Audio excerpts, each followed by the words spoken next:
estamos con Agustín Bernal.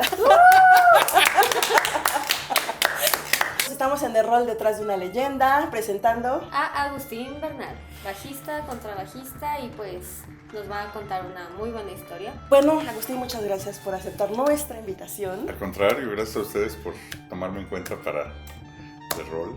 Tiene mucho camino ya recorrido y bueno, por eso queremos buscarlo para que nos cuente todo eso que ha vivido, experimentado y todo lo que está detrás de Agustín Bernal. Cuéntanos, Agustín. Bueno, yo empecé más o menos como a los 12, 13 años a interesarme por la música, específicamente por la guitarra, tocar y tratar de expresarme. No sabía muy bien qué, pero me llamaba la atención.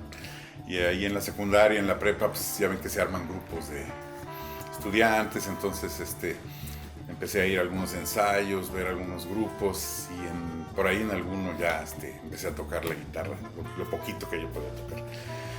Pues resultó que había otros dos guitarristas y en un punto me voltearon a ver y me dijeron: oye, Agustín, está padre todo, pero somos 3 guitarristas, ¿qué te parece si tú tocas el bajo?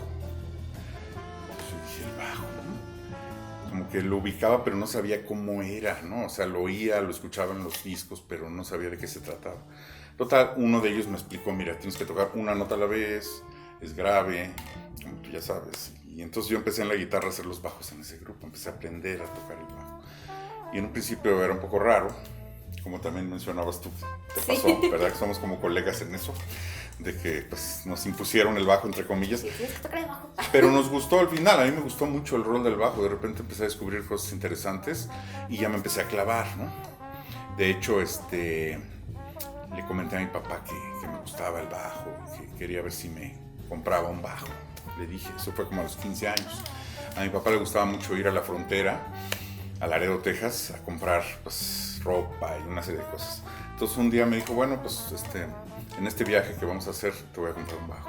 Es curioso que lo menciones porque la mayoría de los bajistas así empiezan. Yo te quería preguntar cómo fue que te nació el gusto por el contrabajo, porque generalmente escogemos piano, guitarra, canto, que son los más comunes, los más tradicionales, pero cuando alguien escoge un contrabajo es una pregunta obligada. Claro. ¿Cómo te nació el gusto por el contrabajo? Pues es que de estudiar el bajo eléctrico y empezar a meterme en músicas más complejas, porque empecé en rock, después de ahí me fui a la fusión, me fui a otro tipo de músicas que ya son un poquito más complejas, y eso me llevó naturalmente al jazz.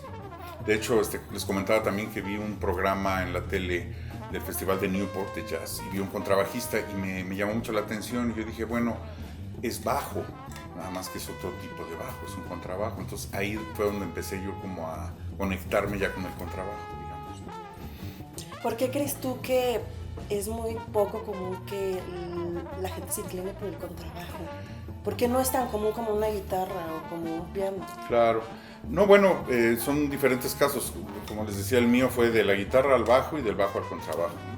Creo que ahorita, por ejemplo, ya hay más información y muchos jóvenes que tocan el bajo eléctrico de repente empiezan a ver el contrabajo y les llama la atención y les gusta, sobre todo si van a tocar jazz, porque para el jazz tradicional o jazz acústico, pues básicamente el contrabajo es el instrumento que se usa, ¿no? También se puede usar el bajo eléctrico, pero es más común en el jazz que sea el contrabajo, entonces creo que tiene mucho que ver con eso, ¿no? Que ya hay información, los chavos pueden ver videos y pueden oír más el jazz y se inclinan entonces por el contra.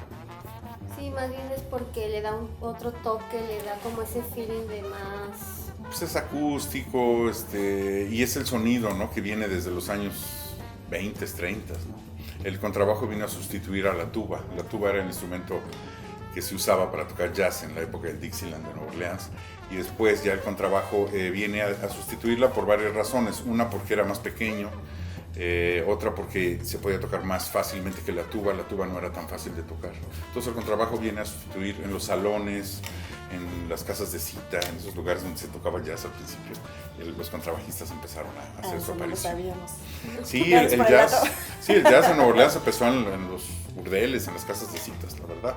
Entonces llevar una tuba era ya muy grande, entonces empezaron a sustituir la tuba por el contrabajo. Y ahí fue donde el contrabajo empezó a tomar ya su lugar en el jazz. Por un lado, creo que es una ventaja ser contrabajista porque es un mercado pues grande. Claro. ¿Eso te ha llevado a tener mucho trabajo? Pues la verdad sí, el hecho de estar yo en el contrabajo y mantenerme ahí vigente, digamos, me ha dado la oportunidad de grabar en discos no solo de jazz, sino también, como les decía, de música pop, de otros tipos de música. Entonces, sí, y sobre todo en mi tiempo que no había tantos contrabajistas. Ahora, en este momento, hay muchos contrabajistas de jazz en México. Pero en el tiempo en que yo estaba éramos pocos. De hecho, cuando yo empecé en el contrabajo, muchos señores del sindicato de músicos me decían: aquí tocas el contrabajo, es muy grande, es muy difícil de amplificar, llevar, mejor toca el bajo eléctrico. A mí me tocó la época en que el bajo eléctrico estaba más en boga que el contrabajo en México. Entonces fue difícil, pero yo insistí, dije, no, yo sí quiero el contrabajo. A mí no me digan que el bajo eléctrico, o sea, me gusta mucho el bajo eléctrico, pero yo no cedí, vamos. Yo seguí adelante. No hay escuelas que se dediquen nada más al contrabajo, ¿verdad? Escuelas como tal vez hay algunas por ahí, pero en realidad son escuelas de música en general, ¿no? Que tienen todo el departamento de cuerdas, por ejemplo, cello, violín, viola, contrabajo, clásico, hablando de clásico. Y también de jazz, en Berkeley, en estas escuelas, se da bajo eléctrico, se da contrabajo, pero se dan todos los demás instrumentos. Así una escuela especializada de contrabajo, puede ser que sí haya, pero no la conozco realmente, sí. ¿Qué rangos de precios existen en el contrabajo? No, bueno. Es que ha sido una cosa, es como las rentas. Abajo no han subido. hasta arriba. Ajá. Sí, mira, puedes encontrar un contrabajo de 8,000 pesos, chino. O puedes comprar un contrabajo de $30,000 de un constructor contemporáneo francés, por ejemplo. Sí, el rango es muy, muy amplio, pero sí es un instrumento que si quieres un buen instrumento sí es caro, tienes que invertir. Ha habido casos de grandes bajistas que han tenido que sacarlo a plazos de, 36 meses, para tener un buen instrumento y poder grabar y que los llamen a grabar, porque es muy importante que tengas un buen instrumento. ¿Y precios más altos? ¿Como hasta de qué estamos No, hablando? Bueno, puede haber contrabajos de $50,000, que son ya de colección, de museo, digamos, ¿no? Sí. ¿Y en qué se basa un buen sonido para poder elegir un contrabajo?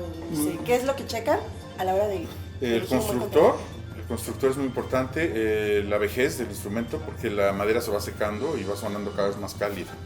Entonces, por ejemplo, un contrabajo de 1600, que fue cuando empezaron los contrabajos, 1650, es una cosa, es de museo, en realidad ya ni se venden esos instrumentos, son instrumentos ya de museo, vamos, no, su valor sería muy alto.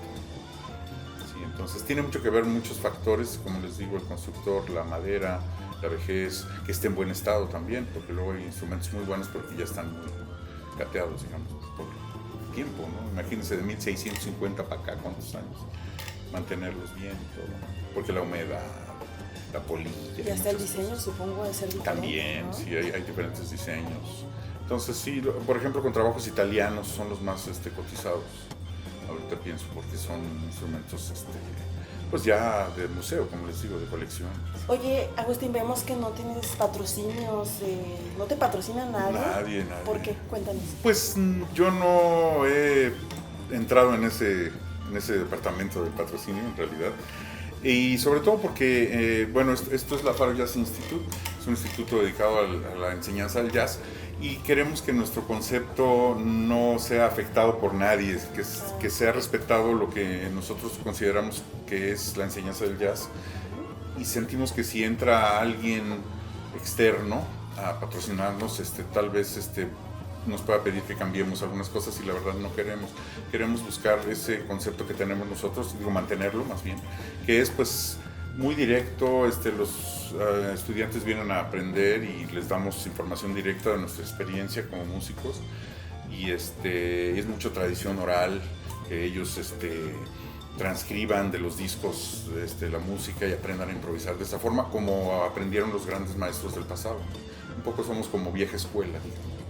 Y yo digo que somos como comida casera, un poco, somos como una fondita, no un Vips, digamos, ¿no? Entonces, ¿qué quiere decir? Que aquí, pues, nosotros, digamos que atendemos directamente a los estudiantes, no hay intermediarios, no hay secretaria, no hay policía en la puerta, no hay anuncio de que existe la Faro. Pues es un lugar modesto donde los muchachos vienen aquí a aprender, y es lo que queremos, ¿no? Que directamente vengan a tocar, a aprender. A mí me gustaría que nos contaras un poquito de... Ok, ya nos comentaste que tú fundaste la Faro Jazz junto con algún socio, pero ¿de dónde nació? ¿Cómo armaste el programa? ¿De dónde te nació esa idea? ¿Cuánto tardaste en fundarla? ¿De dónde vienes arrastrando toda esa inquietud por iniciarla? Cuéntanos. Claro. Por ahí vi que estabas en Nueva York. ¿Te fuiste? Cuéntanos toda esa historia de por qué te fuiste, cuándo regresaste. Ok. Y si fue consecuencia este instituto. Todo Claro. eso, cuéntanos. Bueno, yo en 1981 tuve la oportunidad de viajar a Nueva York para estudiar con un gran contrabajista que se llama Rufus Reid, aparte de gran contrabajista, gran pedagogo del jazz. Y estuve 2 semanas con él. Fue muy bonito porque pude acompañarlo a giras, pude ver cómo vivía un músico de jazz neoyorquino, cómo trabajaba y todo eso. Y todo eso, toda esa información la traje a México y pues me puse a estudiar, digamos, todo lo que el maestro me dijo que tenía que yo estudiar. Traje información para que los músicos tuvieran libros y cosas así que les compartí. Digamos que eso, el ir a Nueva York me gustó mucho, me marcó porque vi pues, la escena del jazz real, mundial, ¿no? Y en 86 decidí irme a vivir un año a Nueva York. 86. En 86, yo tenía 26 años en ese tiempo. Entonces ya viví un año en Nueva York, ahí ya viví un poco más la experiencia del jazz, que se vive en esa ciudad que es la capital del mundo a nivel de jazz. ¿Te viste obligado a irte para allá o simplemente No, yo lo decidí. por gusto? Lo decidí porque, es que aparte me ofrecieron una chamba. Mi hermano vivía en Nueva York y él me dijo, ya me voy de Nueva York, pero tengo una chamba cuidando niños, de babysitter. Entonces me dice, ¿por qué no tomas esa chamba? Y con esa base puedes estar en Nueva York, puedes ir a oír y tomar clases y lo que sea, pero tienes una base, te dan ahí una habitación para vivir y tienes que cuidar a unos niños. Y pues fue lo que hice, ¿no? Llegué a Nueva York y lo primero que hice... ¿Cómo? Pues digamos, era un matrimonio judío de mucho dinero, eran dueños del edificio donde vivíamos. Y entonces ellos vivían en un departamento y ahí había un cuarto para mí. Entonces yo, pues por ejemplo, en la mañana les daba a desayunar a los niños, los ponía en el camión de la escuela y luego tenía que hacer labores en la casa y luego ya que acababa pues me ponía a estudiar. Luego ya llegaban en la tarde los niños, los recogía, los llevaba a comer. Los papás pues andaban muy ocupados, entonces yo me encargaba de ellos, ¿no? Era su niñera. Sí, era como una niñera, sí. Y eso pues me daba, pues me pagaban y entonces ya cuando los niños se dormían, que se dormían temprano, eran niños chiquitos, pues me iba a oír jazz, sobre todo. Y sabiendo que pues, tenía un lugar donde llegar y todo estaba increíble, ¿no? Yo creo que será el sueño de muchos, ¿no? Pues estuvo padre, nada más que duró poco porque en un punto la señora de la casa un día me citó en un edificio de Nueva York y me dijo, necesito que vengas por ayudarme, no sé qué, ¿no? Yo pensé que era con el mandado o algo, pero resultó que era un bufete de abogados y ella quería que yo testificara que su esposo era gay porque se iban a divorciar. Entonces, como el esposo fue el que me contrató, porque era el que había contratado a mi hermano y todo, yo me negué a hacer eso. Y entonces ella ya me dijo que entonces tenía que salirme de la casa. Entonces, pues ya de repente yo estaba con mi contrabajo, porque me llevé mi contrabajo y todo a Nueva York, entonces estaba con mi contrabajo y mis maletas en la calle. Y entonces en una jam session conocí a un saxofonista y que tenía una camioneta, entonces le hablé, o no me acuerdo cómo fue que lo contacté. Total, él vino por mí y ya me ayudó, ¿no? Vino por mi contrabajo, me dijo, hay un mexicano por ahí que está rentando ahí un cuarto en su departamento y total, pues ahí caí y ahí estuve, ¿no? Pero ya no tenía trabajo, entonces empecé a buscar chamba sacando copias fotostáticas, de mesero, entonces ya hice un chorro de cosas en Nueva York para sobrevivir. ¿Y como cuánto tiempo estuviste ahí para regresarte para acá otra vez? Estuve un año en Nueva York y al año dije, es que yo me gastaba todo mi dinero en oír jazz, la verdad, comía muy mal. Entonces llegó un punto que ya estaba muy débil, o sea, todo el jazz del mundo, pero yo ya no, comía pedazos de pizza. Entonces llegó un punto que ya dije, ya, no puedo más y me tuve que regresar ya por una cuestión de salud sobre todo, porque Nueva York es duro y para un indocumentado es difícil. Entonces yo no estaba dispuesto a hacer ciertas chambas también, porque hay chambas muy fuertes que involucran también las manos y los dedos, entonces yo no podía arriesgar eso. Entonces al final dije, mejor ya me regreso. ¿Y aquí continuaste con tu estudio? Pues bueno, seguía yo estudiando, pero sobre todo ya empecé a hacer proyectos más importantes con músicos de jazz mexicanos. En el caso de este primer proyecto que hice cuando llegué fue con Héctor Infanzón en el piano y Tony Cárdenas, en paz descanse, en la batería. Creamos un grupo llamado Antropolio, que fue pues un grupo importante dentro de la historia del jazz en México, y eso fue como resultado de mi regreso de Nueva York en 87 que regresé. ¿Cuántos discos has grabado a partir de tus proyectos? De mis proyectos han sido más o menos como 6 discos, y fuera de mis proyectos pues yo creo como unos 30. 30. O más, tal vez, no, es que no sé, no los he contado, la verdad. Toda la trayectoria y ya perdimos la cuenta. Pues sí, proyectos, digamos, por ejemplo, algunos de pop, algunos de jazz, de diferentes. O a veces, por ejemplo, participo en 2 canciones en un proyecto, grabo 2 canciones, en otro grabo todas. Entonces sí, han sido muchos, pero no llevo la cuenta, la verdad. Nunca me he puesto así de que mi primer proyecto que grabé de jazz, mi segundo. No. Solamente lo disfrutas. Sí, ya ni me acuerdo. Pero sí han sido varios, la verdad. Me siento pues muy bendecido de que me han invitado a grabar y todo eso, ¿no? Está padre. Entonces, perdón. Entonces, desde siempre, desde ese punto o más atrás, has vivido de la música nada más, Sí. Jazz y de otros géneros también. Exacto, y sobre todo dar clases también, ¿no? Yo empecé dando clases particulares y ahí viene la respuesta de la pregunta que me hiciste hace ratito. Yo di clases particulares como por 20 y tantos años.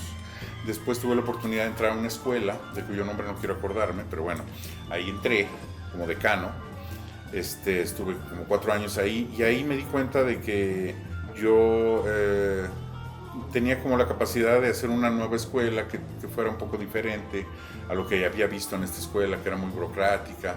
Entonces fue cuando ya decidí crear la Faro Jazz Institute, un poco con la idea también de hacer una escuela como la que a mí me hubiera gustado tener cuando yo tenía 18 años, que no tuve. Entonces, por eso creé la Faro Jazz Institute. Y bueno, yo tomé clases en Nueva York también en ese tiempo, y toda esa enseñanza y toda esa experiencia la traté de reflejar en la Faro Jazz Institute, digamos. Entonces estás con un maestro, luego estás con otro, ¿puros maestros particulares? Sí, toda mi educación ha sido particular. Yo no fui a la escuela, puedo decir que soy iletrado de alguna forma. Muy inspirador para muchos. Pues sí, no tengo título. La verdad nunca me importó el papel. Cuando me invitaron a esta escuela, que les digo que no quiero mencionar el nombre, pero bueno, la SEP me pidió mi licenciatura. Yo les dije, pues no tengo. Me dijeron, bueno, entonces mándanos los recortes de periódico de tus tocadas. Y mandé todo y me dijeron, pues nada más por méritos ya puedes entrar. O sea, no necesita el papel al final.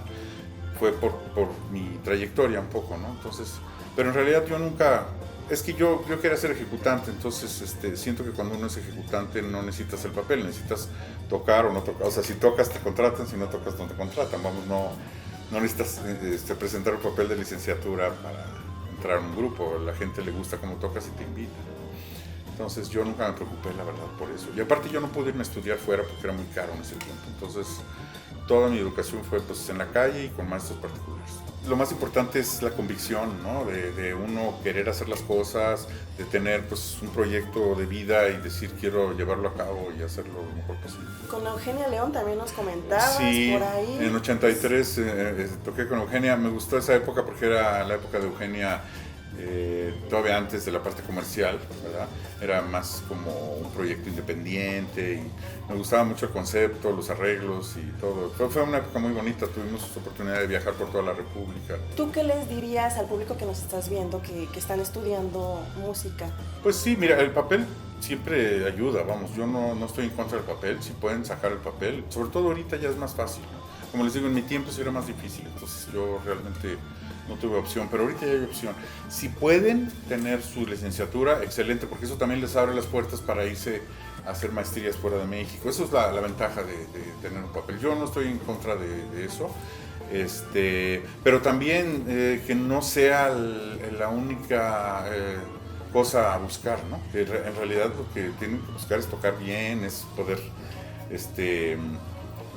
digamos, funcionar en un grupo de jazz o en una situación musical y hacerlo bien, leer bien, improvisar, interactuar, tener buen groove, buen swing. Este tipo de cosas van más allá del papel, ¿no? Sin embargo, las dos cosas yo creo que es importante. Si pueden tener la oportunidad del papel, excelente. Si no, pues como yo, pues a seguirle. Depende del enfoque que cada quien busque. Pues también, sí, pero como les digo, ahorita ya es más fácil todo, ¿no? En mi tiempo o te ibas a Berkeley o a alguna escuela en Estados Unidos o ya no había forma de papel porque no había escuelas que ofrecían un papel de licenciatura en jazz. Tal vez si hubiera habido una escuela en el tiempo que yo empecé a estudiar que ofreciera la licenciatura, tal vez me hubiera metido o mis papás me hubieran dicho, entra, ¿no? Pero no había nada. Yo soy, acuérdense, de la época de la Edad Media del jazz en México o el oscurantismo del jazz en México. Entonces no había muchas cosas, todo era pues preguntar, oír discos. Yo más bien mi educación fue escuchando discos de jazz, así fue como yo aprendí. Y pues extrayendo de ahí cosas, inspirándome en estos grandes músicos, pero en realidad no estudié, vamos, ¿no? Yo estudié por mi cuenta. ¿Cómo formaste tu método? ¿Tienes algún método? Ajá, pues mira, es en base al alumno. Sí, porque cada alumno es diferente, todos nosotros no tenemos una metodología así muy cuadrada, sino cada alumno que llega a la Faro y quiere aprender, lo escuchamos y de escucharlo le hacemos su propio plan de estudios. ¡Qué padre! Sí. Es personalizado. Es totalmente personalizado, porque cada persona es diferente, entonces, y el jazz pues es tan amplio que cada persona va a tener su camino dentro del jazz, entonces tratamos de canalizar, sobre todo también de decirles, bueno, mira, estás cojeando en esto, y esto te tienes que estudiar, ¿no?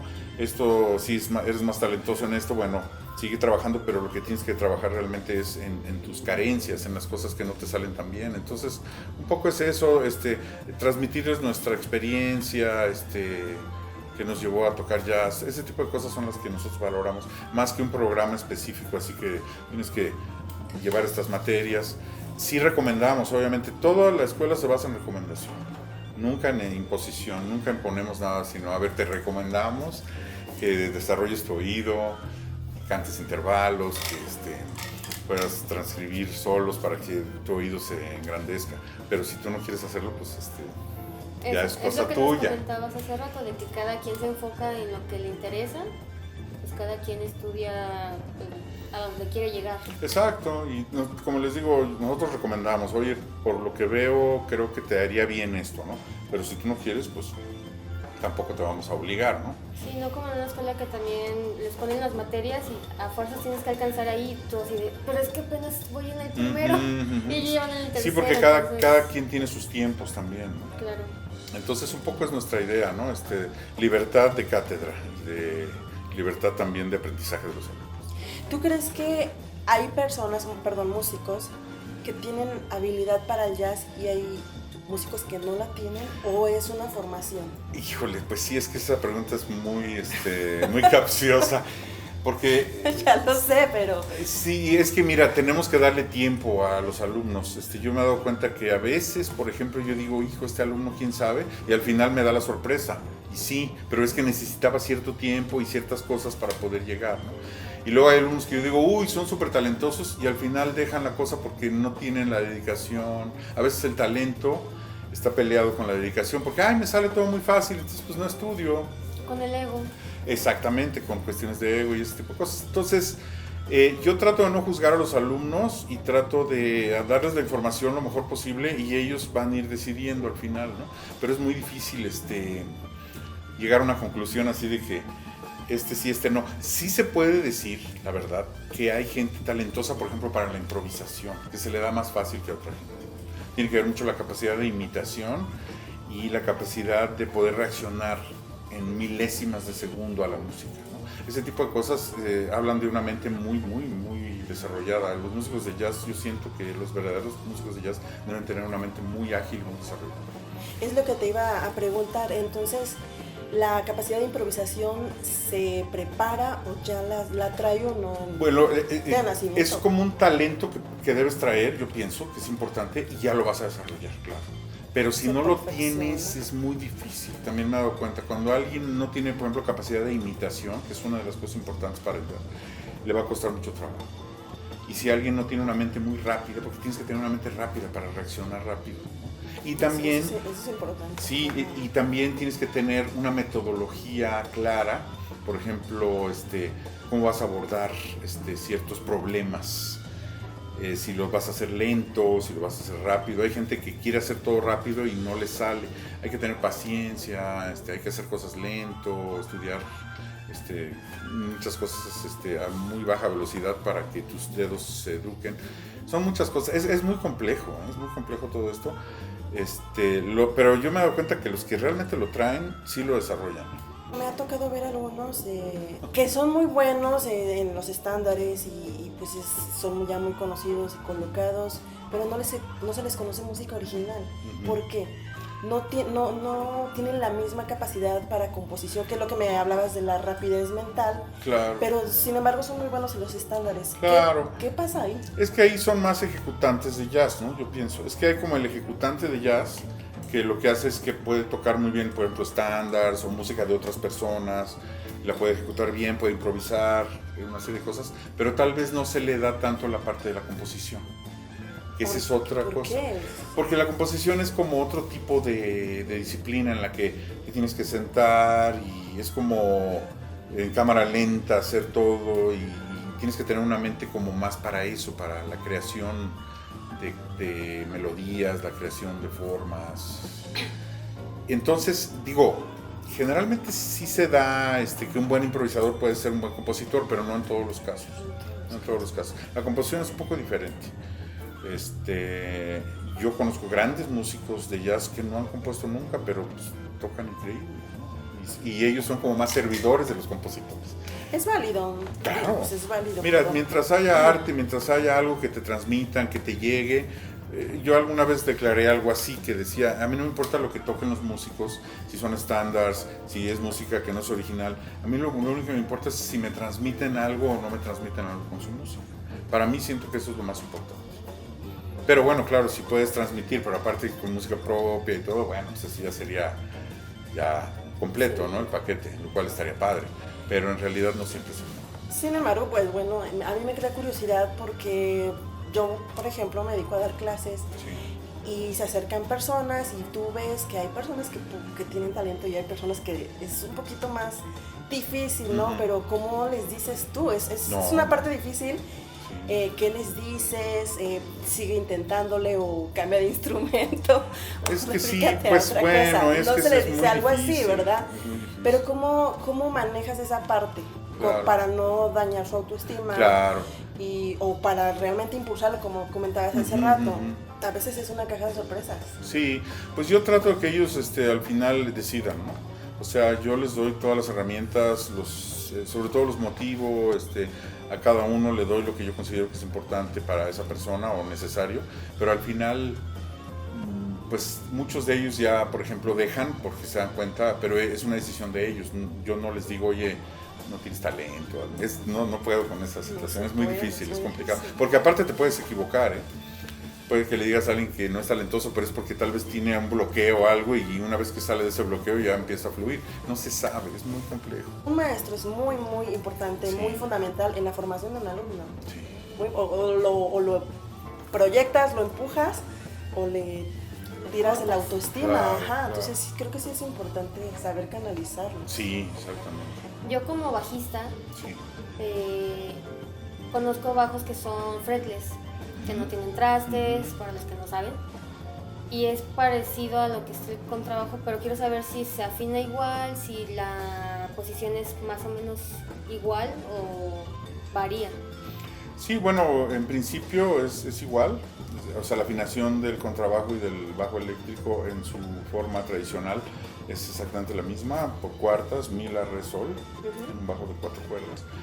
Y cuando ya es fretless, o sea que no tiene trastes, el oído es lo que te va a guiar para poder tocar, ¿no? Afinar bien las notas. Entonces, de hecho, yo he tenido algunos alumnos que traen su bajo fretless y les pongo el método de contrabajo, por ejemplo, clásico. para que lo toquen y puedan afinar y desarrollar su oído para afinar en el bajo eléctrico de fretless. Entonces, para introducirte al contrabajo es bueno tener un bajo fretless para irte familiarizando. Es bueno, sí, podría ser un primer paso antes de tomar el contrabajo, tomar un fretless sería bueno, claro, sí, ayudaría.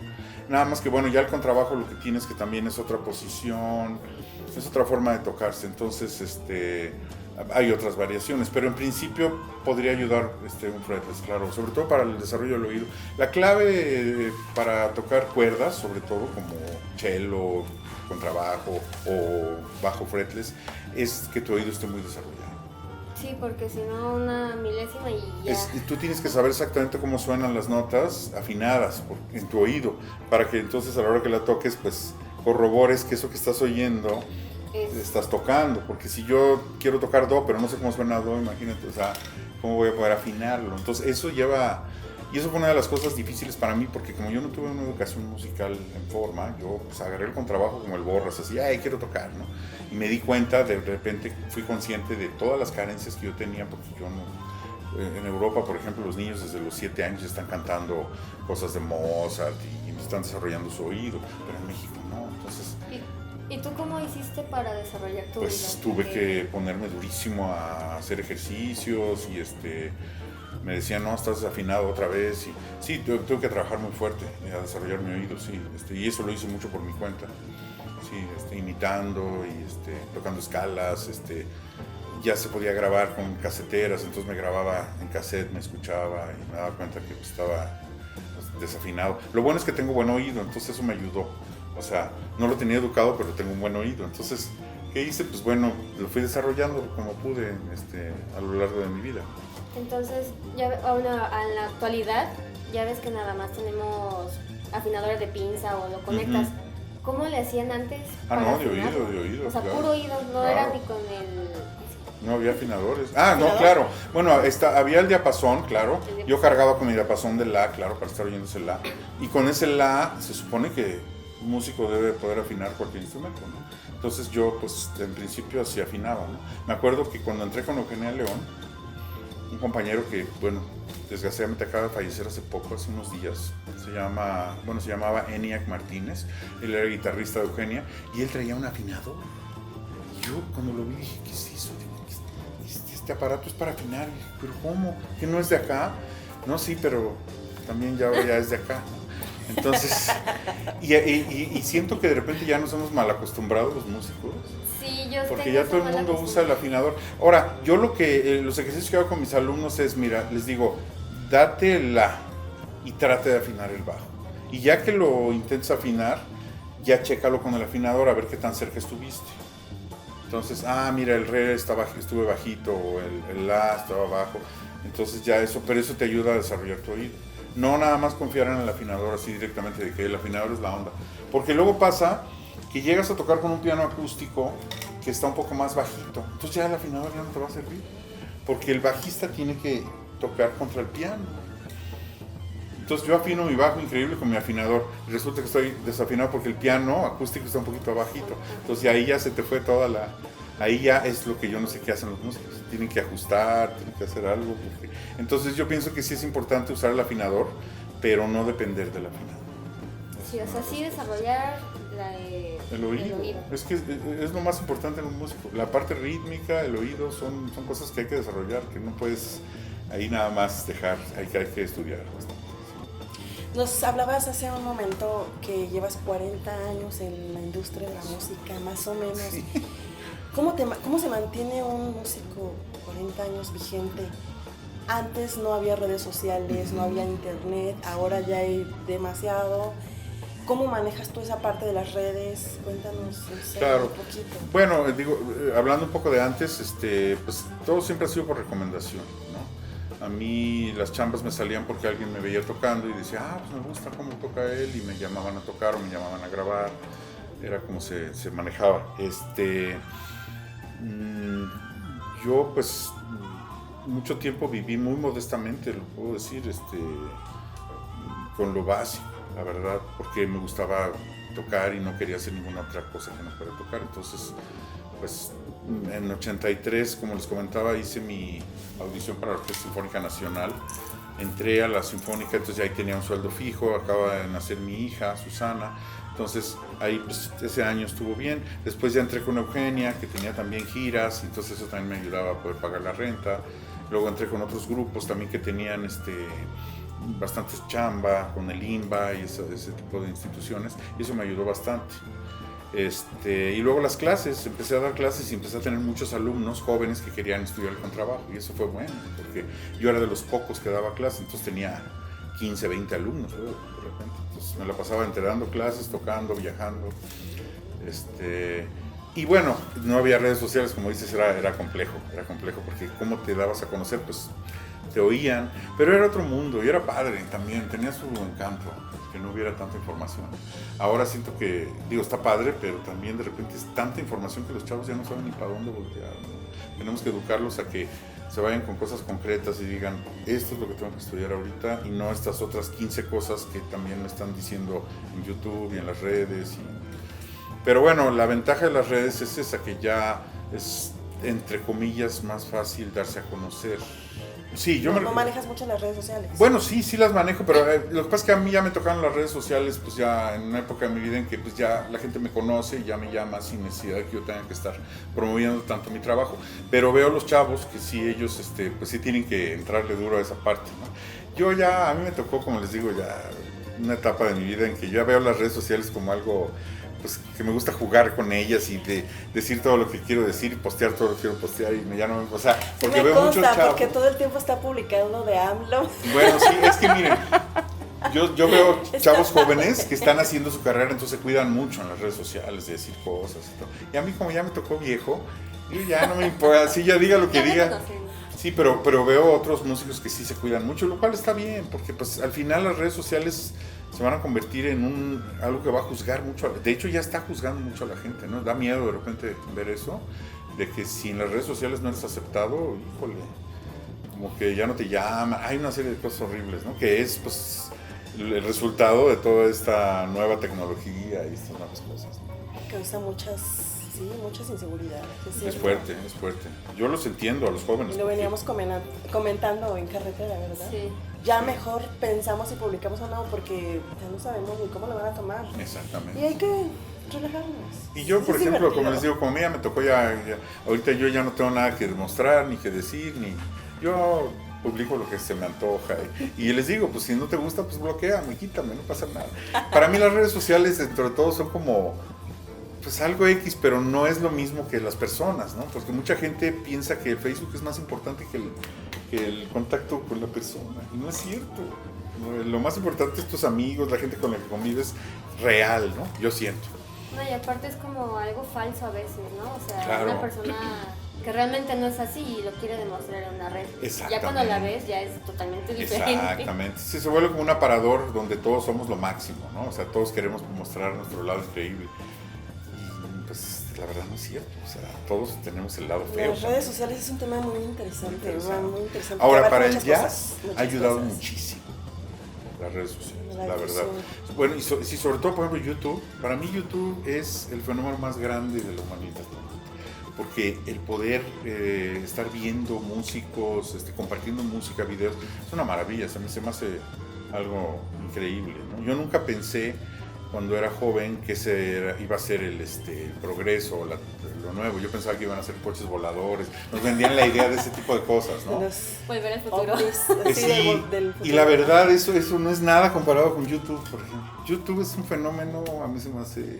Yo creo que sí lo disfrutas porque, bueno, en el grupo de Basmex, casi diario, y ese es el nuevo grupo del día, y ese es el nuevo... Sí, bueno, yo estoy posteando un grupo al día. Es un libro que encontré que trae 365 grupos. Y entonces, antes de que empezara este año, de 2019, dije, pues, ¿por qué no grabo un grupo? Sobre todo para que los chavos, hay muchos chavos que me siguen y que están haciendo esos grupos para que les sirva, ¿no? Sí, es una manera mía como de agradecer todo lo que se me ha dado. Entonces lo hago, les comparto este grupo para que ellos puedan estudiar. ¿Qué hace Agustín Bernal un fin de semana como hoy, mañana? Agustín Bernal es un ermitaño que casi no sale, a menos que tenga que tocar. Sí, normalmente pues hay tocadas, ¿no? entonces pues ir a tocar en la noche. Casi no salgo, pero hoy, por ejemplo, es especial porque están ustedes por acá y venimos a visitar Coyoacán y está padre, hace mucho que no venía. Estamos aquí en Coyoacán, El mero centro de Coyoacán, hace mucho que no venía acá y la verdad me da gusto venir porque es bonito ver a la gente y toda la actividad que hay, que uno se le olvida, ¿no? Yo que vivo tan cerca y casi nunca vengo. ¿Por esta zona? Bueno, no, es que yo vivo ahí, entonces sentí que el espacio era un buen espacio para poner la escuela. Aunque la escuela, no todas las actividades de la escuela se dan en ese lugar, que se llama la Faro Jazz System. ¿En qué otros lugares la...? Los maestros, algunos maestros dan clases en su casa. O sea, descentralizamos la escuela porque es un espacio pequeño. Entonces, en la Faro se da lo que son los ensambles de jazz, todos los ensambles, porque tenemos el piano, tenemos la batería, el bajo. Se dan algunas clases grupales, como por ejemplo composición, entrenamiento auditivo, de improvisación, clases de contrabajo, de bajo eléctrico y clases de guitarra. Es lo que se da en la Faro. Para las clases de voz, la maestra las da en su casa. Las clases de piano, el maestro las da en su casa. Las clases de batería, el maestro de batería la da en su casa. La clase de sax, el saxofonista la da en su casa. La de trompeta, el trompetista la da en su casa. Y así más o menos podemos manejar la escuela. ¿Por qué decidiste enseñar y poner la Faro Jazz ahí en tu casa? Ah, claro.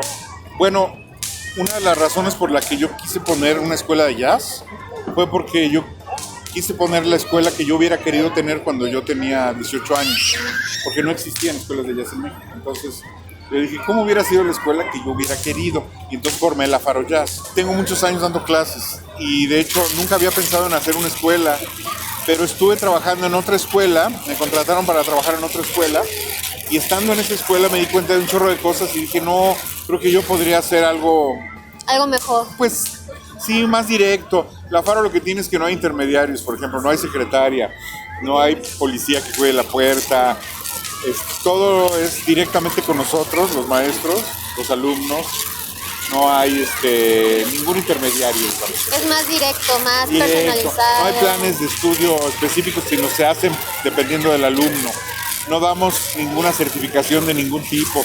Me dicen que si les doy un diploma, les digo, ahorita voy al Office Depot o al Office Max, te lo compro y te lo firmo. Está bien, si quieres un diploma yo te lo doy.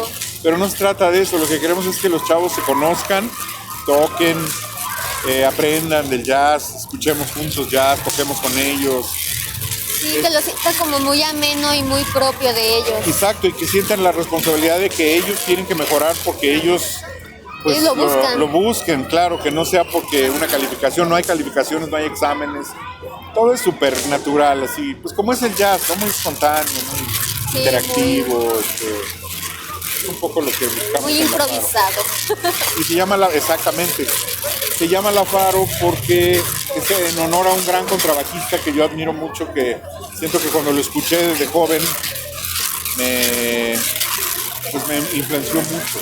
Se llama Scott LaFaro. No sé si han oído hablar de él. Es un contrabajista que tocó con el gran pianista Bill Evans en 1961 y la historia es que hicieron un gran trío, grabaron un disco histórico y unos meses después Scott fallece en un accidente de auto.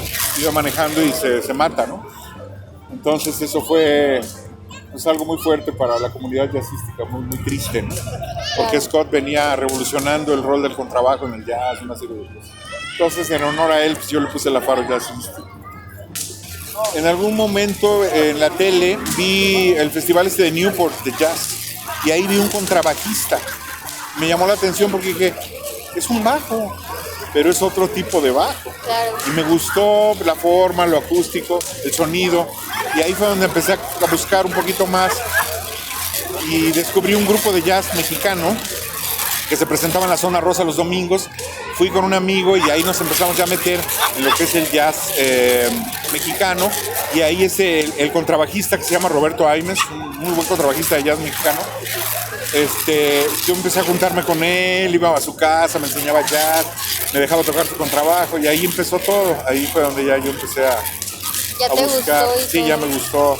Obviamente mi papá pues puso el grito en el cielo, porque yo en un punto sí decidí ya dedicarme a la música. Yo no sabía que se podía. Yo pensaba que era un hobby la música. porque en mi familia no hay música.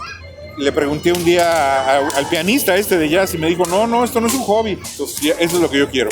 Claro. No veo otra opción para mí, ¿no? Y ya me dediqué a estudiar y hasta ahorita sigo ahí dando lata en el bajo. 1, 2, 3, 4.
¿Cómo compone un contrabajista? No, es que yo cuando compongo, bueno, sí soy contrabajista, pero no me pienso como contrabajista a la hora de componer. Pienso en una melodía o se me ocurre una melodía y ya me siento al piano a armonizarla tal vez. Y el bajo es más bien como pues lo que va a complementar, ¿no? Lo veo así. Bueno, uso el piano como un vehículo para la composición, para saber la armonía y todo eso, pero a veces, por ejemplo, son piezas que son trío. Por ejemplo, hice algo una vez para trombón, contrabajo y batería, pero lo hice en el piano, pero no lleva pianista, vamos, nada más lo hice como para registrar las ideas y la armonía en el piano, y luego ya lo dejé como trío sin piano. Cuando he tenido que componer ha sido también por encargo. Hice música para 2 obras de teatro que involucraban jazz. Entonces de ahí salió, por ejemplo, el disco con Castellani y Tony Cárdenas. Tiene algunas de esos temas que yo hice para una obra de teatro. Los grabamos luego en ese disco. A mí me empezó a gustar tocar. Me empecé a juntar con músicos para tocar. Empecé a oír mucho jazz. Me involucré con este grupo que se llamaba Blue Note. Y lo seguía, era su groupie. Fui groupie de un grupo de jazz mexicano por años. Entonces les ayudaba a cargar las cosas, veía las pruebas de sonido, oía los conciertos, iba a convivir con ellos a sus casas. Me metí mucho en esa parte, ¿no? Y de ahí pues empecé a tocar con algunos músicos. No tenía mucha idea porque, como les digo, yo no había lugares para estudiar en México en ese tiempo, jazz. Yo lo hacía mucho con los discos, imitando, juntándome con otros músicos y preguntando. Pero eran otros tiempos, yo le llamo a eso la edad media del jazz en México. El oscurantismo, no había casi nada de información. Ahorita ya es otra época totalmente estamos diferente. Una super época, la mejor época del jazz en México. Mucha gente, músicos jóvenes haciendo proyectos. Y a mí me da gusto que todavía me inviten esos músicos jóvenes. Hoy hace rato toqué con Cristian Valderas y Graham Gris, que los dos tienen 20 y tantos, casi 30 años. Y yo pues que tengo casi 60, pues me da gusto que todavía me anden invitando. Eres joven, eres influencia todavía. Ellos me dan frescura, yo les doy experiencia, como siempre ha sido en el jazz, ¿no? Yo espero que me sigan llamando y yo estoy feliz de tocar con ellos y me da gusto seguir todavía vigente en la escena del jazz de México. ¿Cómo es que vive un músico aquí en la Ciudad de México? Pues no es fácil la vida de un músico, sobre todo un músico de jazz. La docencia, la escuela y los conciertos, con eso más o menos uno sobrevive. Grabaciones de repente, de música pues, comercial también y eso, de todo lo que haya. O sea, ¿Tú eres el director general de la Faro Jazz? Sí. ¿Hay algún socio contigo? Bueno, sí, el maestro Héctor Rodríguez, un gran guitarrista mexicano. Él y yo fuimos los que formamos la Faro, en realidad. Él es mi brazo derecho y yo su brazo derecho, o su brazo izquierdo. Mañana vamos a continuar la entrevista desde la Faro Jazz. Y bueno, pues vamos a dar la vuelta aquí, por Coyoacán. Me parece perfecto, un gusto tenerlas aquí. De veras, gracias por tomarse el tiempo de venir hasta acá. La verdad, admirable, ¿eh? Yo esto nunca lo había visto en toda mi carrera. Alguien que viniera desde León, Guanajuato, a entrevistarme, la verdad, padrísimo. Para eso es la vida, para hacer estas locuras. Vaya locura. Sí, exacto. Porque aparte la historia que trae este viaje, ¿no? te admiramos mucho y pues para nosotros es un gusto venir hasta acá. Pero esta no es una despedida, es un continuará. Trova.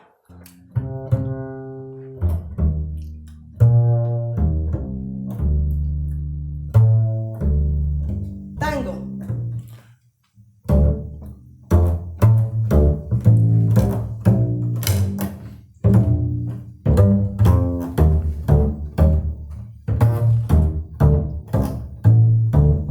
Cumbia. La cumbia, espérame, ¿sí es como esto?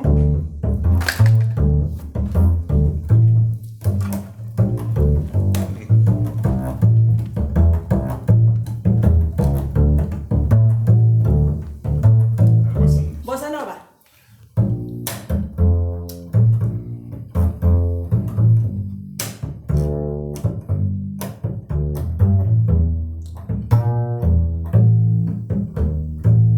Tarantela. Tarantela.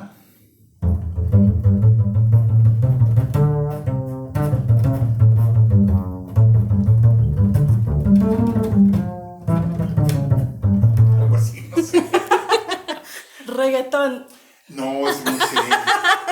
Ese no lo sé porque no lo he oído. No tengo idea, se los juro. ¿Se puede tocar progresivo en En algo? el bajos, power chords. Por ejemplo.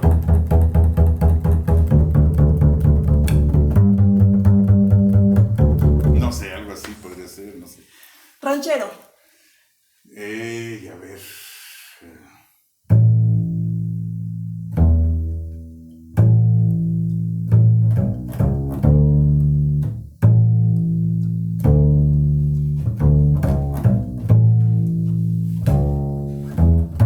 Norteño. ¿Norteño?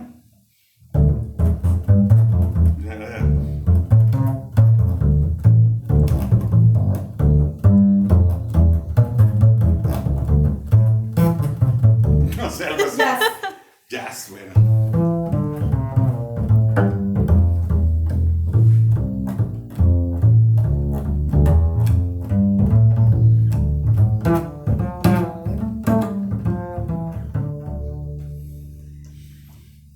Muy bien. Me pasaste la No, prueba. hombre, qué Bueno.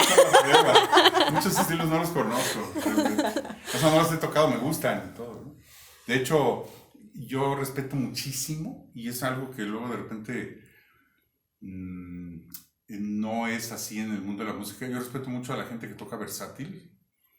Son mis ídolos así. ¿Por qué? Porque manejan muchísimos estilos, cambian en el momento, tienen que conocer perfectamente cada uno de esos estilos y darle el color a cada uno de esos estilos. Entonces yo realmente mis respetos para los músicos que tocan en grupos versátiles. Mucha gente los menosprecia, al contrario, yo diría que son de los mejores porque yo los he visto y son horas de estar tocando y de repente que cámbiate una cumbia, cámbiate a un reggaetón, cámbiate a un bossa o una samba o latín, salsa, o de repente pop, o de repente... Entonces eso la verdad... Sería un me buen parece- ejercicio, ¿no? la verdad es que yo nunca he tenido la oportunidad de tocar en un grupo versátil. Por eso no conozco tanto los estilos. Si hubiera trabajado en un grupo versátil, sí estaría como más metido en eso. ¿Con quiénes has trabajado en la música? Bueno, he tenido la bendición de trabajar con los mejores músicos de jazz de México. Eugenio Toussaint, Enrique Neri, Marc Anderud, Gabriel Puentes, Héctor Infanzón. Y también con músicos internacionales, Antonio Sánchez y bueno, músicos europeos, ahorita no recuerdo ya los nombres, luego se me olvidan. Músicos también de Sudamérica, argentinos que han venido a tocar, me han invitado. Entonces he sido muy bendecido por eso, ¿no? He tenido oportunidad de tocar con grandes músicos y dentro de la música popular también he trabajado con grandes artistas como Eugenia León, Francisco Céspedes, Muchas gracias. ¿quién más? Bueno, básicamente ellos dos y grabaciones con algunos artistas. Entonces, pues me siento muy, muy contento de pues haber tocado y colaborado con ellos, ¿no? Me da mucho gusto. Grabé con Sin Bandera, una banda que todos creo que conocen. Mon Laferte, también grabé algunas cosas con ella. Y bueno, otros que ya no recuerdo, es que han sido tantos que de repente ya no me acuerdo, pero digamos que ellos dos son de los últimos que he hecho trabajos de estudio. Acabo de grabar un disco con una cantante que admiro mucho, mexicana, que se llama Laura Itandewi, que ella es de hecho maestra de canto de la Faro, pero es una gran cantante, entonces acabamos de grabar temas para su disco, quedó muy bonito también. ¿Cuántos años llevas en la música? Y voy a cumplir 40, más o menos, de estar ya activo dentro de la música, hablando profesionalmente, como 40 años. ¿Y siempre es dentro del género del jazz? Pues bueno, el jazz siempre ha estado presente, claro. Yo me considero como músico de jazz.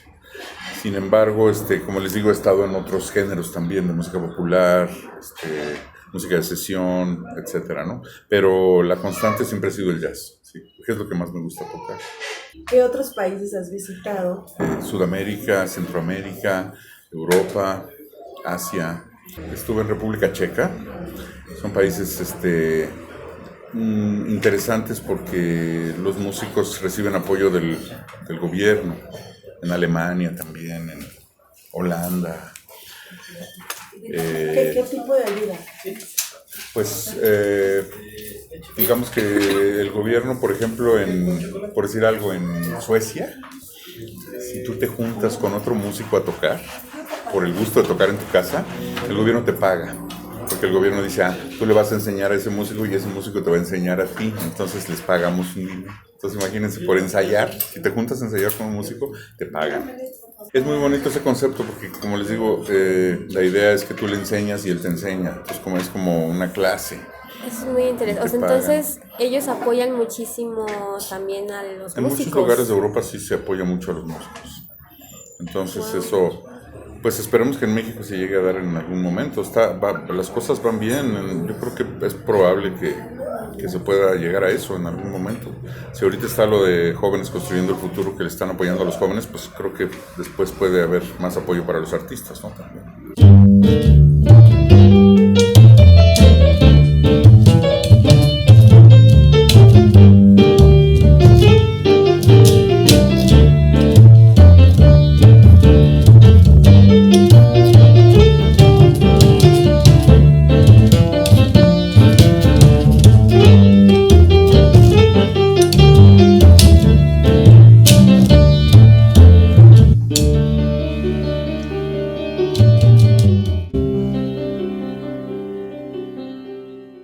Siempre he vivido de la música. Nunca he hecho otro trabajo que no sea relacionado con la música. Y del jazz, pues he intentado vivir un tiempo, sí viví del jazz, pero es difícil. Entonces me he tenido que apoyar de la docencia y de tocar con otros artistas del medio pop o del medio más popular, digamos. Si no estarías en la música, ¿dónde estarías? Es una pregunta obligada. No sé dónde estaría. No sé. Es que no me veo en ningún lado. Esa es la cosa. Sí, no, de hecho, cuando decidí ser músico fue un descanso para mi alma, porque yo no sabía qué iba a hacer en la música, en la vida más bien, y no sabía que en la música se podía vivir, digamos, de la música, ¿no? Era como un sueño utópico. Pues es que yo decía, pues es un hobby, porque eso es lo que me enseñaron en mi casa, que la música era un hobby. Pero de repente cuando ya conocí músicos profesionales me dijeron, no es un hobby, es una dedicación total de la vida. Y ahí fue donde yo dije, perfecto, entonces sí quiero. Entonces sí le entro. Prepárese su café, no se vaya. Gracias. A enfermar. Entonces tú iniciaste en otra área, no eras músico antes. Bueno, es que estudiaba la secundaria y la prepa. Y ahí fue donde me empezó a gustar la música. Y antes de terminar, sí, bueno, yo decía, pues quiero tocar, me gusta. No sabía nada más. Yo decía, pues me está llamando algo de ahí, ¿no? Pero nunca, como les digo, dije, me voy a dedicar porque yo no sabía que había una carrera en forma. Mis papás no son músicos, entonces siempre el concepto de la música se manejó como un hobby, como les digo. Entonces, típico. El hecho de yo de repente conocer músicos de jazz en México que me dijeron que no es un hobby, que es una dedicación completa, me abrió los ojos y yo dije, bueno, entonces yo sí quiero dedicarme a la música, me gusta. ¿Y más o menos como a qué edad fue que te metiste de lleno cuando descubriste eso? Y yo creo que tenía como 16 17 años, todavía estaba en la prepa, pero la verdad es que ya la prepa pues ya no me interesó tanto. ¿Tortilla va a querer? No, así estuvo. Ya la prepa ya no me interesó, entonces por ejemplo en las clases de química yo pues estaba estudiando solfeo. Yo ya quería nada más pues terminar la prepa para ya dedicarme a la música. Eso me suena familiar. Sí, claro. Y ya estaba yo muy involucrado en el jazz y eso, a esa edad, 16, 17 años, 18. Entonces cuando salí a los 18, pues comencé a estudiar el contrabajo clásico, porque también lo que me dijeron, ¿Tortillas para Sammy? No, gracias. lo que me dijeron los músicos es, pues si ya te vas a dedicar tienes que empezar con el contrabajo clásico, porque esa es la técnica y es lo correcto, ¿no? Entonces conocí al que fue mi maestro de clásico, un contrabajista polaco, se llama Andrés Kalarus. Él vino a dar un curso a México y yo tomé ese curso. Y después me dijo, vente a Jalapa a estudiar contrabajo clásico. Y me fui a Jalapa a estudiar contrabajo clásico. Fue más bien particular. De hecho, yo fui como un aprendiz de él. Iba a su casa, cuidaba a su hijo, le ayudaba a su esposa con las bolsas del mandado, lo acompañaba en la noche a pasear al perro. Era como un aprendiz de él. O sea, iba con él a la orquesta, como que me metí mucho en su vida en general y tomaba clases con él. Y así aprendí a tocar el contrabajo clásico. Estuve como 4 años estudiando clásico. Hice audición para la Orquesta Sinfónica Nacional en 83, que nació mi hija. Dije, necesito ya una chamba fija. Y mi maestro me dijo, yo te preparo para que hagas el examen, la audición de la Nacional. Me preparó y afortunadamente gané la plaza. Estuve 1 año en la Orquesta Sinfónica Nacional de México. Bueno, pues vamos a desayunar. Exacto. Y ahorita seguimos con la Oye, entrevista. pero falta el... Sí, ahorita, pero ustedes empiecen para que no se les enfríe. No pasa sí, nada. cierto. No, ustedes empiecen por favor. Estamos aquí con Agustín Bernal en La Talavera en entrevista.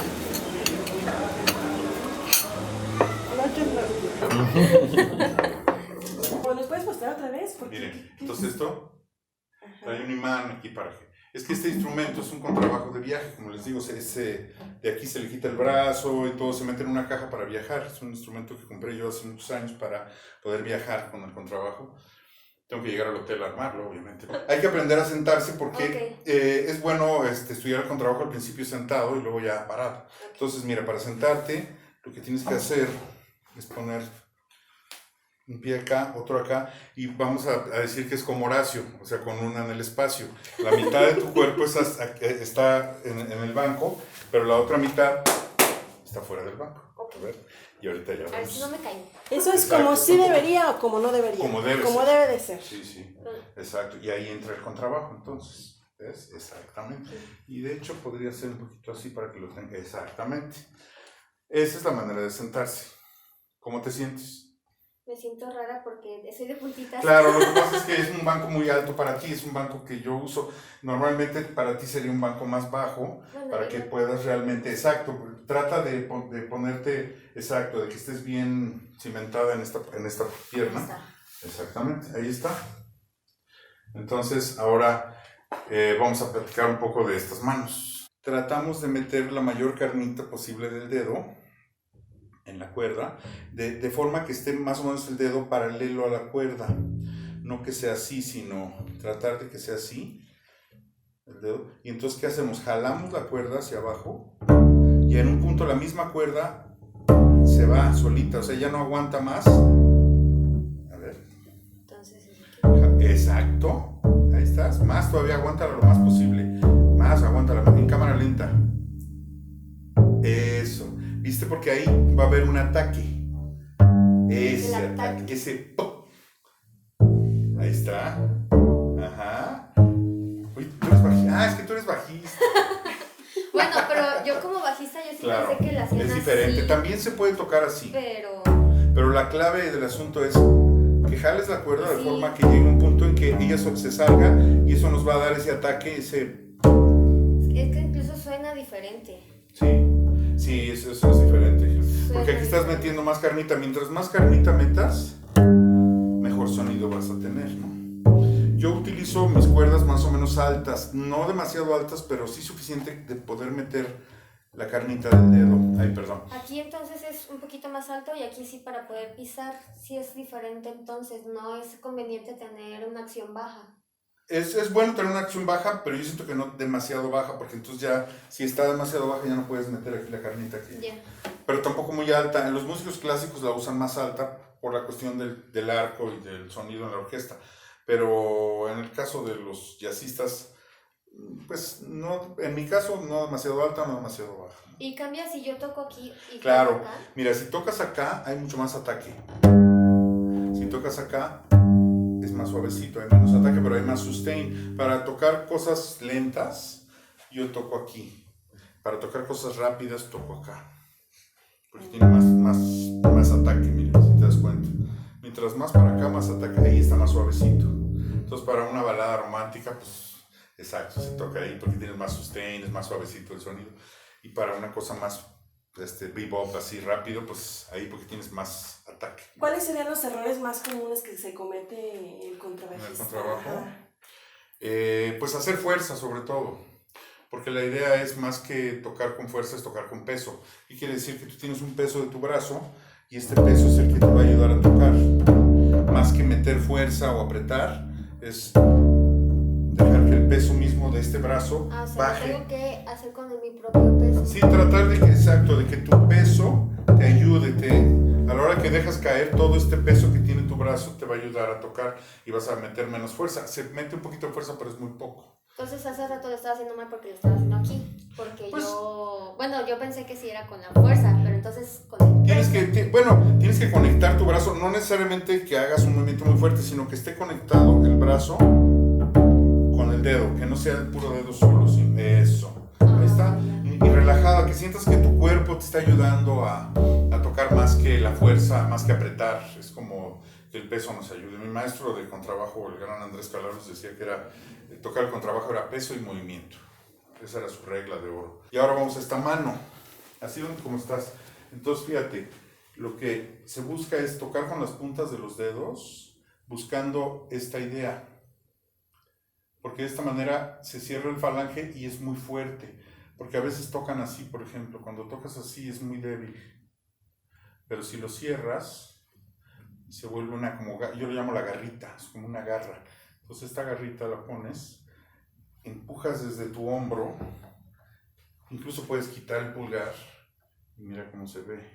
Ay, por eso haces como contrapeso con... Exactamente, exacto. Entonces es eso, exactamente. Pones tu garrita y empujas desde tu hombro. Exacto. Y de esa manera no tienes que meter fuerza tampoco, sino es el peso de tu brazo que baja, hace que toques y es más fácil, ¿no? Esos son como los errores más comunes. Los errores más comunes es también meter fuerza aquí, apretar. O sea, todo lo que sea fuerza, todo lo que sea violencia, no funciona. En todo, no solo en el trabajo, en la vida. Pero entonces, aquí hay que tratar de buscar esa conexión con el cuerpo. Es muy orgánico la cosa del trabajo. Y como les digo, esto es muy fuerte. Esta cosa no la rompe nada. Pero si yo toco así, sí es muy débil. Entonces yo trato de buscar esta idea de la garra, ¿no? Pues de esa manera es como cuando vas al gimnasio y jalas. Yo les digo a mis alumnos, ¿te das cuenta que vas a jalar? Si jalas con los puros muñecas, pues no. Hay un ejercicio muy bueno también que es ¿no? Si jalas así, tienes fuerza, pero si doblas, fíjate cómo no hay fuerza. Tienes que juntar todo el brazo y los hombros, incluso la espalda, hasta los pies. O sea, en un punto tienes que sentir desde tus pies hasta acá la conexión para tocar. Eso es lo ideal. O sea, la idea es que se conecte el cuerpo con el instrumento, exacto. Porque si no se rompe, muchas veces se rompe aquí la conexión o se rompe aquí. Por ejemplo, esta es la conexión y esto es rota. Rota está así. Conexión buena es esto, rota.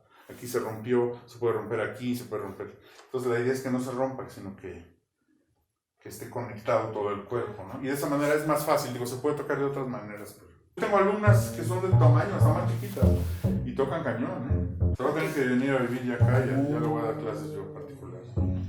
Porque mira, sí tienes la onda. Sí tienes la onda. Sí traes Y el te va el swing. estilo, ¿eh? Si traes el grupo, aparte del look que tienes, pues ya la hiciste, vas a tener todas las chambas. Les platico un poco de cómo fue mi experiencia con este gran contrabajista neoyorquino, bueno, de Estados Unidos, que en ese tiempo ya vivía en Nueva York. Se llama Rufus Reid. Él vino a tocar con el gran Dexter Gordon a México.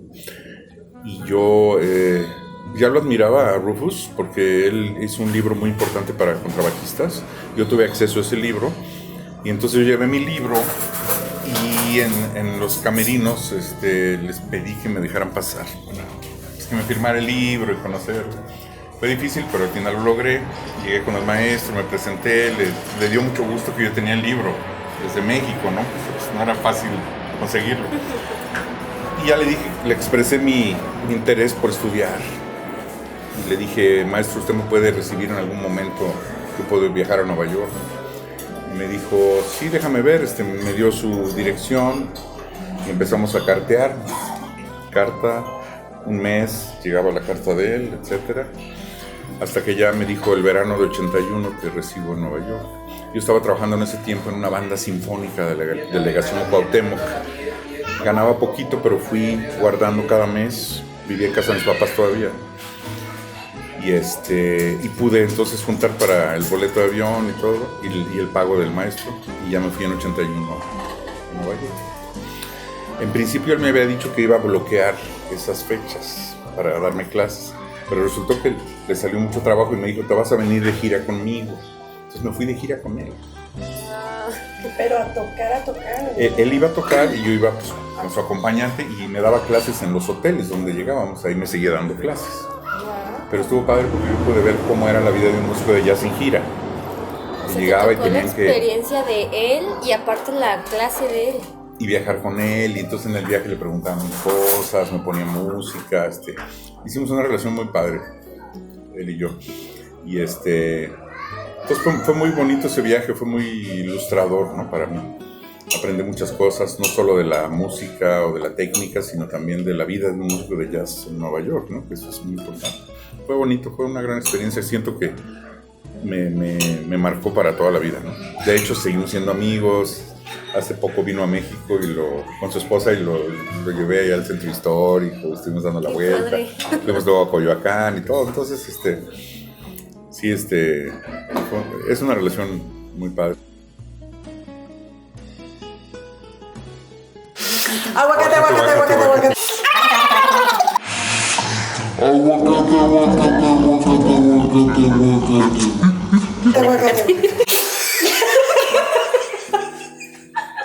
¿Algo más que nos quisieras agregar antes de dar por terminada la entrevista? Realmente no. No es cierto, sí.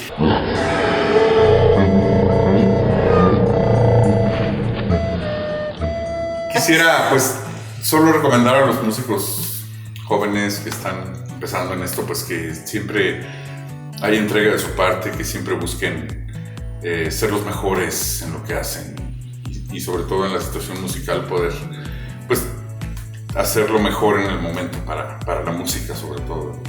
No buscar la fama y los likes, sino más bien buscar una cuestión personal de estar a gusto consigo mismos y hacer lo mejor que puedan siempre en las situaciones musicales. Creo que eso los va a llevar a otras cosas maravillosas, pero ese es el meollo del asunto, siento yo.